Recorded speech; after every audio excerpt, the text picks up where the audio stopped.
Welcome back to another episode of Characters Who Got Shafted. This is a series where I talk about characters who got the short end of the stick, rather that be story importance, lore, relevance, promotion, meta impact or relevance, and community perception. We talked about a lot of ladies, but let's switch it up to the men and talk about Boothill. Now story-wise, he had some importance. He showed up out of nowhere in the middle of Penacony looking for Acheron because she was a false galaxy ranger, along with his lore of having his home destroyed.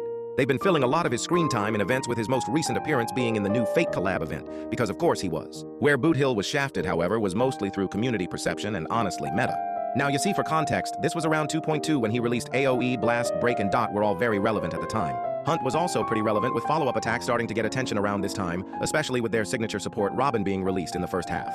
Most people weren't really excited with Boothill, mostly because of the fact that he kind of came out of nowhere story-wise, and people weren't really interested in Break at the time. There was also another factor in this race that really screwed him over. It was Acheron, a character who completely shattered this game's ceiling, making it extremely hard for any DPs to be viewed in a positive light without contending with her. Hunt also wasn't favored around this time unless it was the follow-up team, and since Boothill was Hunt and didn't have a follow-up attack, meaning he was going to get overlooked. But to add insult to injury, the next patch was 2.3, which was Firefly's patch. The most anticipated character next to Acheron was a Break DPS that propelled Break into the meta, with Super Break shattering the game almost on the level Acheron did.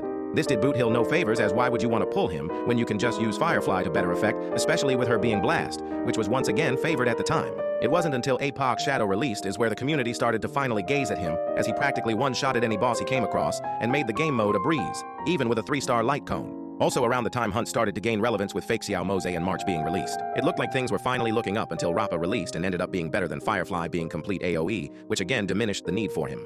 Despite being a great DPS, it's a shame how the community completely ignored him until later, and since Break as of right now isn't really good anymore, it's getting harder to use Boothill as time goes on. Well, that's all for today. Let me know what you think, somethings I missed. Let me know who you want to see next, and thank you for listening to my Yap Sesh.